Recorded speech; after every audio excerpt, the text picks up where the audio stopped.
شورائے اعظام، فرشتے کی ٹیپیں بیٹھے ہوئے سامعین حضرات، پردہ نشین میری مائیں اور بہنیں، السلام علیکم ورحمۃ اللہ وبرکاتہ۔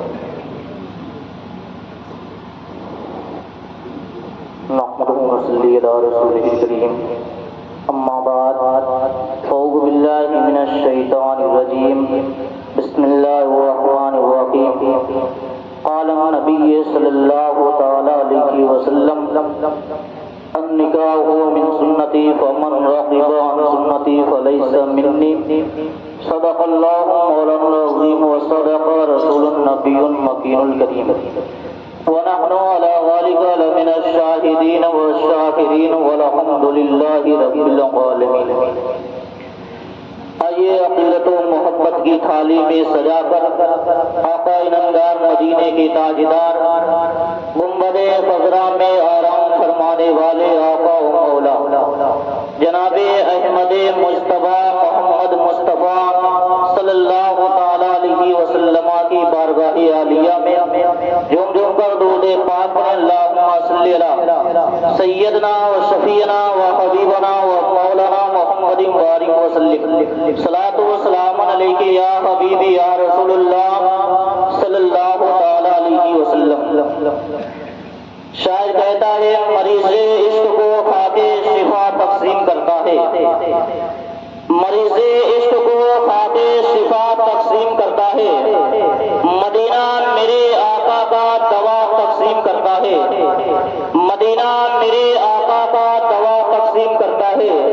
اور سلگتا ہے بدن جب گرمیوں کے سخت موسم میں، اور سلگتا ہے بدن جب گرمیوں کے سخت موسم میں، نبی کا شہر ہی ٹھنڈی ہوا تقسیم کرتا ہے، نبی کا شہر ہی ٹھنڈی ہوا تقسیم کرتا ہے، اور مدینے سے عشق کا خزانہ آتا ہے بھارت میں، اور مدینے سے عشق کا خزانہ آتا ہے بھارت میں، بریلی سے میرا احمد رضا تقسیم کرتا ہے، بریلی سے میرا احمد رضا تقسیم کرتا ہے، اور شاعر کہتا ہے، بھروسہ مت کر سانسوں کی دوری ٹوٹ جاتی ہے، بھروسہ مت کر سانسوں کی دوری ٹوٹ جاتی ہے، چھتیں محفوظ رہتی ہے حویلی ٹوٹ جاتی ہے، کسی دن پیاس کے بارے میں اس سے پوچھئے، کسی دن پیاس کے بارے میں اس سے پوچھئے، کنویں میں بالٹی ہوتی ہے رسی ٹوٹ جاتی ہے، کنویں میں بالٹی ہوتی ہے رسی ٹوٹ جاتی ہے، اور زندگی ناز نہ کر تیرا بھروسہ کیا ہے، زندگی ناز نہ کر تیرا بھروسہ کیا ہے، آدمی ریت کی دیوار ہے رکھا کیا ہے، آدمی ریت کی دیوار ہے رکھا کیا ہے، اور جن ہونٹوں پہ ہلکا سا تبسم بھی نہیں،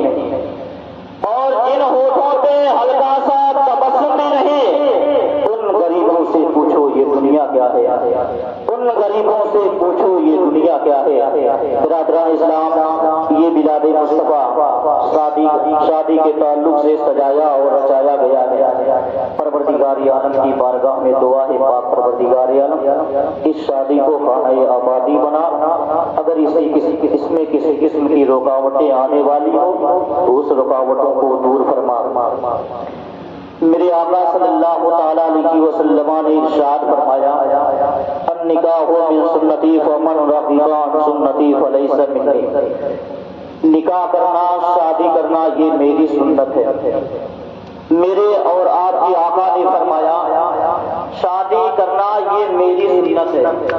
اور اگر کسی نے شادی سے انکار کیا، کسی نے اگر شادی سے منہ کو موڑ لیا تو میرے آقا فرماتے ہیں وہ مجھ میں سے نہیں۔ اگر آج ہم اور آپ، ہمارے اور آپ میں سے کسی نے شادی سے انکار کیا تو گویا وہ نبی کی سنت کا انکار کر رہا ہے، اور نبی کی ادنا سی سنت کا انکار کرنا گویا کہ وہ دائرے اسلام سے خارج ہو جائے گا۔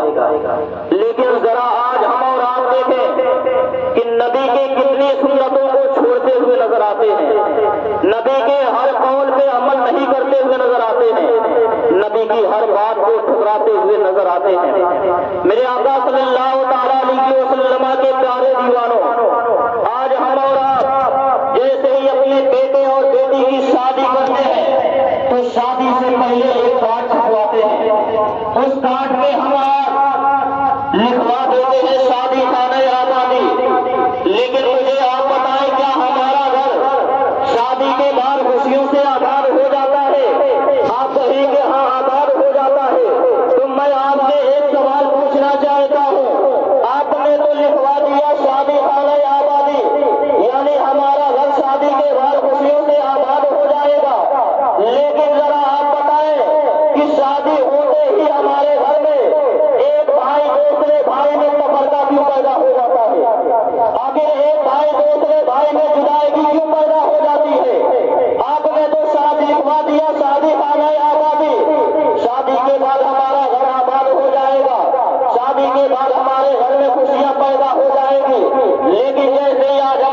بیٹے کی شادی ہوتی ہے تو ہمارے گھر میں اگر بہو ہو تو بہو نے قدم رکھ دیا، وہ قدم اس کے رکھتے ہیں ہمارے گھر میں باپ بیٹے میں تفرقہ پیدا ہو جاتا ہے۔ ایک باپ ہے، ایک بیٹا ہے، آج وہ اپنے باپ کو باپ کہنے کے لیے شرماتا ہے۔ وہی بیٹا ہے جو کل فخر کے ساتھ کہتا تھا کہ یہ میرا باپ ہے، کل وہ بیٹا سونے سے کہتا تھا یہ میری ماں ہے، لیکن آج وہی بیٹا ہے اپنے باپ کو باپ کرنے سے کتراتا ہے، اپنے ماں کو ماں کہنے میں شرم آتی ہے۔ آخر ایسا ہمیں کیوں ملتا ہے دیکھنے کو؟ میرے آقا صلی اللہ تعالیٰ علیہ وسلم کے پیارے دیوانوں، اگر آج ہم نے شادی کیا نبی کے قول کے مطابق شادی کریں گے تو یقین جانیے وہ جو کاٹ کے ہم نکلواتے ہیں شادی خانہ آبادی یہ بالکل درست ہوگی اور شادی کے بعد ہمارا گھر خوشیوں سے آباد ہو جائے گا۔ لیکن شرط ہے کہ شادی نبی کے سنت کے مطابق کریں، نبی کے قول کے مطابق کریں۔ جیسے میرے آقا صلی اللہ تعالیٰ علیہ وسلم نے اپنی بیٹی کی شادی حضرت علی رضی اللہ تعالیٰ عنہ سے کی۔ آپ جانتے ہیں میرے آقا صلی اللہ تعالیٰ علیہ وسلم اس وقت مسجد نبوی میں آرام فرما رہے تھے۔ اتنے ہی میں حضرت عمر فاروق اعظم، صدیق اکبر اور حضرت علی رضی اللہ تعالیٰ عنہ ہیں، تینوں نبی کی بارگاہ میں چلے جاتے ہیں۔ ایک طرف صدیق اکبر ہے، دوسری طرف عمر فاروق اعظم ہے، بیچ میں حضرت علی رضی اللہ تعالیٰ عنہ ہے۔ جب میرے نبی میرے آقا صلی اللہ تعالیٰ علیہ وسلم کی بارگاہ میں جاتے ہیں، جانے کے بعد عرب سے بیٹھ جاتے ہیں، میرے آقا نے حضرت علی رضی اللہ تعالیٰ عنہ سے پوچھا اے علی کس لیے آئے ہو؟ میرے آقا بظاہر جانتے ہیں کہ علی کے آنے کا مقصد کیا ہے، لیکن جیسے ہی میرے آقا نے سوال پوچھ دیا اے علی کس لیے آئے ہو تو حضرت علی رضی اللہ تعالیٰ عنہ ہے اپنے سر کو شرم سے جھکا لیتے ہیں۔ اب میرے آقا صلی اللہ تعالیٰ علیہ وسلم ہے مسجد نبوی سے نکل جاتے ہیں۔ جیسے مسجد نبوی سے نکل کر اپنے گھر میں جانے جا رہے تھے، اتنے ہی میں جبریل امین آتے ہیں، کہتے ہیں یا رسول اللہ حضرت فاطمہ الزہرا رضی اللہ تعالیٰ عنہا اور حضرت علی رضی اللہ تعالیٰ عنہ کے شادی کا فیصلہ اللہ رب العزت نے آسمان سے طے کر دیا ہے، آپ ان دونوں کا نکاح کرا دیجیے۔ تب میرے آقا صلی اللہ تعالیٰ علیہ وسلم ہے میرے آقا صلی اللہ تعالیٰ علیہ وسلم نے حضرت جبریل امین سے کہتے ہیں اے جبریل میں اپنی امت کو ایک پیغام دینا چاہتا ہوں۔ میرے آقا صلی اللہ تعالیٰ علیہ وسلم گھر جاتے ہیں، جانے کے بعد حضرت فاطمہ الزہرا رضی اللہ تعالیٰ عنہا ہے ابھی آٹا گھول رہی تھی، اتنے ہی میں میرے آقا نے فرمایا اے فاطمہ جلدی آؤ۔ میرے آقا صلی اللہ تعالیٰ علیہ وسلم کی وہ لبتے جگر فاطمہ الزہرا رضی اللہ تعالیٰ عنہا ہے، کہتی ابا جان میں آٹا گھول رہی ہوں، آپ کے لیے روٹی بنا دیتی ہوں، اس کے بعد آپ کے پاس آتی ہوں۔ میرے آقا نے فرمایا اے فاطمہ جلدی کرو، ابھی وقت نہیں ہے، جلدی کرو۔ حضرت فاطمہ الزہرا رضی اللہ تعالیٰ عنہا ہے میرے آقا کے پاس آتی ہے، تب میرے آقا صلی اللہ تعالیٰ علیہ وسلم نے حضرت فاطمہ الزہرا رضی اللہ تعالیٰ عنہا سے کہتے ہیں اے بیٹی فاطمہ میں تم سے ایک بات پوچھنا چاہتا ہوں، میں یہ چاہتا ہوں کہ تیری شادی حضرت علی رضی اللہ تعالیٰ عنہ سے کر دوں۔ اب میرے آقا صلی اللہ تعالیٰ علیہ وسلم پہ قربان جاؤ، میرے نبی کے میرے آقا کا کلمہ پڑھنے والے ذرا سوچے آج ہم اپنی بیٹی کی شادی کرتے ہیں، کہیں سے رشتہ آتا ہے تو آج ہم اور آپ اپنی بیٹی سے یہ نہیں پوچھتے کہ اے میری لبتے جگر میں تیرا ہاتھ فلاں شخص کے ہاتھ میں دے رہا ہوں، کیا کوئی اسے قبول کرتی ہے یا نہیں، کیا کوئی اسے راضی ہے یا نہیں۔ میرے آقا صلی اللہ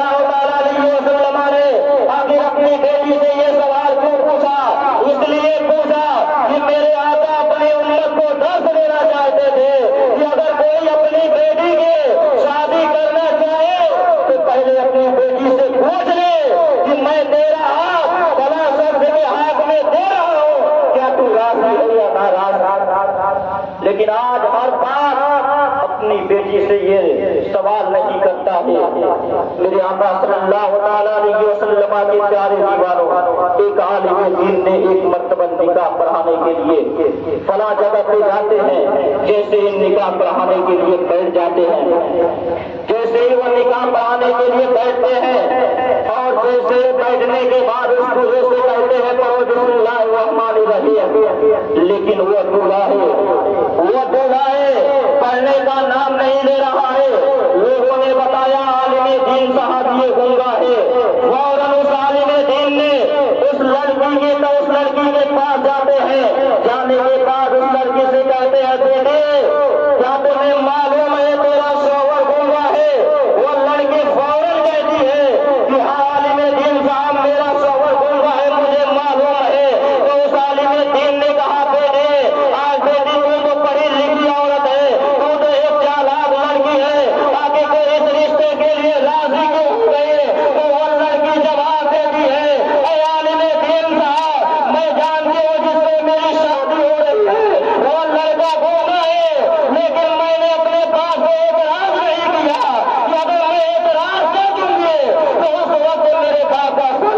شرم سے جھکا ہوا نظر آئے گا، اس وقت میرے باپ کا سر شرم سے جھک جائے گا۔ اس لیے اے عالم دین میں نے اپنے باپ کی ہر بات پہ اٹل رہی اور اس گنگے سے شادی کرنے کے لیے راضی تھی۔ میرے آقا صلی اللہ تعالیٰ علیہ وسلم کے پیارے دیوانوں، آج آپ انہیں بیٹیوں سے نفرت کرتے ہوئے نظر آتے ہیں، انہیں بیٹیوں کو گھر کا کچرا سمجھتے ہوئے نظر آتے ہیں، لیکن آپ کو ذرہ برابر احساس نہیں کہ وہ بیٹیاں جسے آپ گھر کا کچرا سمجھتے ہیں، کوڑا سمجھتے ہیں، وہ آپ کے بیٹے سے زیادہ آپ سے محبت کرتی ہوئی نظر آتی ہے۔ ایک بیٹے سے زیادہ آپ کی بیٹی آپ سے محبت کرتی ہوئی نظر آتی ہے۔ میرے آقا صلی اللہ تعالیٰ علیہ وسلم کے پیارے دیوانوں، آئیے ایک واقعہ بتا کر اپنی جگہ لیتا ہوں۔ ایک وقت کا مالدار آدمی تھا، وقت کا رئیس آدمی تھا، اس کی ایک لوٹی بیٹی تھی، بہت ہی حسن و جمال کی پیکر تھی، بہت ہی خوبصورت لڑکی تھی۔ اب وہ وقت کا رئیس آدمی تھا، مالدار آدمی تھا، وہ سوچنے لگا کہ میں اپنی لڑکی کی شادی کرنا چاہتا ہوں، لیکن اس کے دل و دماغ میں یہ بات بیٹھ گئی تھی کہ جب بھی میں اپنی بیٹی کی شادی کروں گا تو کسی متقی اور پرہیزگار لڑکے سے شادی کروں گا۔ اب وہ وقت کا مالدار آدمی ہے، وہ یہ سوچتا ہے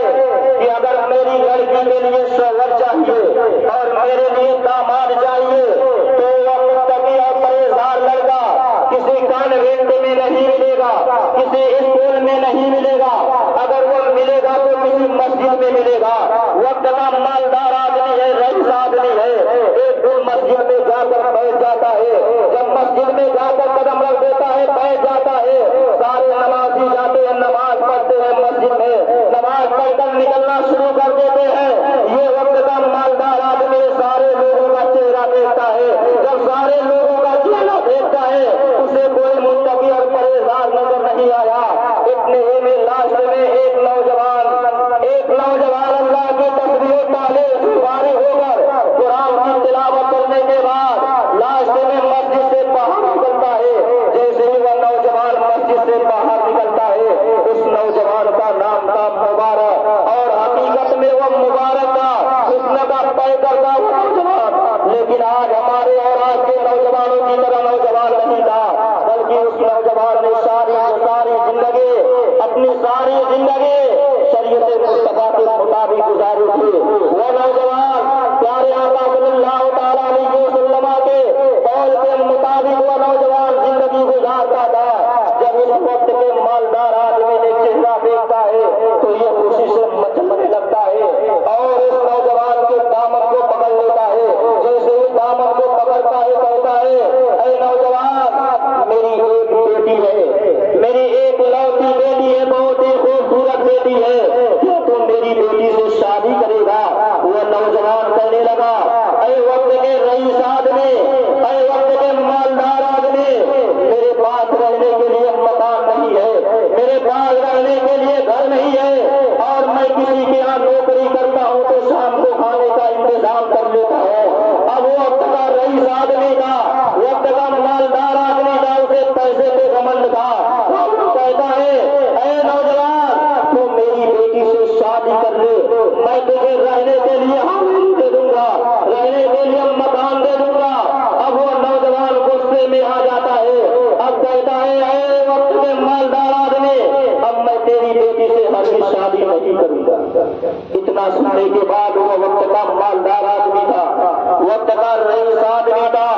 پریشان ہو جاتا ہے کہ اس دن نیک لڑکا مجھے نہیں ملے گا، اور اس نوجوان کے دامن کو پکڑ لیتا ہے۔ پکڑنے کے بعد اصرار کرنے لگا، مجبور کرنے لگا اور کہنے لگا ہے بیٹے اگر تجھے دولت نہیں چاہیے مت لینا، اگر تجھے رہنے کے لیے مکان چاہیے مت لینا، اگر تجھے کھانے پینے کے لیے پیسہ چاہیے مت لینا، لیکن میری بیٹی سے شادی کر لے۔ میرے آقا صلی اللہ تعالیٰ علیہ وسلم کے چاروں دیواروں قربان جاؤ اس نوجوان پہ، وہ کیسا نوجوان تھا جو اپنی ساری زندگی پیارے آقا صلی اللہ تعالیٰ علیہ وسلم کے قول و فعل اور تقریر پہ عمل کرتا ہوا زندگی گزارتا تھا۔ آج ہمارا اور آپ کا ماحول اتنا بڑا گندا ہو گیا، اتنا برا ہو گیا ہے کہ آج ایک باپ اپنے بیٹے کو بیچتا ہوا نظر آتا ہے، ایک باپ اپنے بیٹے کو کسی غریب انسان کے ہاتھ میں بیچتا ہوا نظر آتا ہے۔ میرے آقا صلی اللہ تعالیٰ علیہ وسلم کے پیارے دیوانوں، آپ ذرا سوچیں کہ ایک غریب انسان کی بیٹیاں آج بھی اپنے باپ کے کندھے پہ سر رکھ کر فریاد کرتی ہے ابا جان اگر آج ہمارے پاس دولت ہوتی، اگر آج ہمارے پاس پیسہ ہوتا تو آج ہمارے بھی آگ مہدیوں سے پیلے ہو جاتے۔ میرے آقا صلی اللہ تعالیٰ علیہ وسلم پہ قربان جاؤ، میرے آقا صلی اللہ تعالیٰ علیہ وسلم کے پیارے دیوانوں، لیکن آج ہمارا اور آپ کا سماج بالکل گندا ہو چکا ہے۔ آج ہم نے شادی کو بالکل مشکل کر دیے ہیں، اسی لیے آج ایک غریب انسان کی بیٹی رات کی تاریکی میں اپنے باپ سے یہ فریاد کرتی ہوئی نظر آتی ہے۔ میرے آقا صلی اللہ تعالیٰ علیہ وسلم کے چاروں دیوانوں، میرے آقا اگر کسی غریب انسان کا دل دکھتا ہے تو میرے آقا صلی اللہ تعالیٰ علیہ وسلم کو تکلیف ہوتی ہے۔ آپ ذرا سوچیں وہ نوجوان جیسے ہی وہ اپنا رئیس آدمی مجبور کرتا ہے، وہ نوجوان کہتا ہے اے وقت کے مالدار آدمی میں تیری بیٹی سے شادی کر لوں گا، لیکن میری دو شرط ہے، میری اگر دو شرط کو مان لے گا تو میں تیری بیٹی سے شادی کر لوں گا۔ اب وہ اپنا رئیس آدمی کہنے لگا بیٹا تیری شرط کیا ہے؟ وہ نوجوان کہنے لگا میری پہلی شرط یہ ہے کہ جب میں شادی کر لوں گا تیری بیٹی سے تو وہ میری بیوی بن جائے گی، اور اس وقت میں اپنی بیوی کو جہاں چاہوں رکھوں گا، جہاں چاہوں اپنے بیوی کو لے جاؤں گا۔ اب یہ وقت کا مالدار آدمی ہے، کہتا ہے ٹھیک ہے تو میری بیٹی سے شادی کر لینا اور جہاں چاہے تو میری بیٹی کو رکھنا، مجھے کوئی اعتراض نہیں ہوگا۔ دوسری شرط یہ ہے، وہ نوجوان کہتا ہے کہ مجھے تیرے مال میں سے رتی برابر بھی نہیں چاہیے۔ اب وہ شرط دونوں منظور کر لیتا ہے، جیسے وہ شرط منظور کر لیتا ہے، وقت کا مالدار آدمی ہے، اپنے چاہنے والوں کو بلاتا ہے، بلانے کے بعد اس نوجوان کو محل میں لے جاتا ہے، محل میں لے جانے کے بعد قاضی شہر کو بلاتا ہے، بلانے کے بعد ان دونوں کا نکاح کرا دیتا ہے۔ جیسے ہی شادی ہو جاتی ہے وہ نوجوان اپنی بیوی کو لے کر نکل جاتا ہے اور جانے کے بعد ایک جنگل میں جاتا ہے، پڑاؤ ڈالتا ہے، پڑاؤ ڈالنے کے بعد اپنی بیوی کو اندر داخل کر دیتا ہے اور داخل کرنے کے بعد اپنی شریک حیات سے کہتا ہے اے میری شریک حیات تم دن بھر اس پڑاؤ کے اندر رہو گے، میں جا رہا ہوں علاقے میں کسی کے یہاں نوکری کروں گا تو رات کو کھانے کا انتظام کر کے لے آؤں گا۔ اب وہ نوجوان اپنی بیوی کو پڑاؤ کے اندر داخل کر دیتا ہے۔ قربان جائے اس نوجوان پہ قربان جائے، یہ شادی کی پہلی رات ہے، شادی کی پہلی رات ہے، وہ نوجوان اپنی بیوی کا چہرہ نہیں دیکھتا ہے۔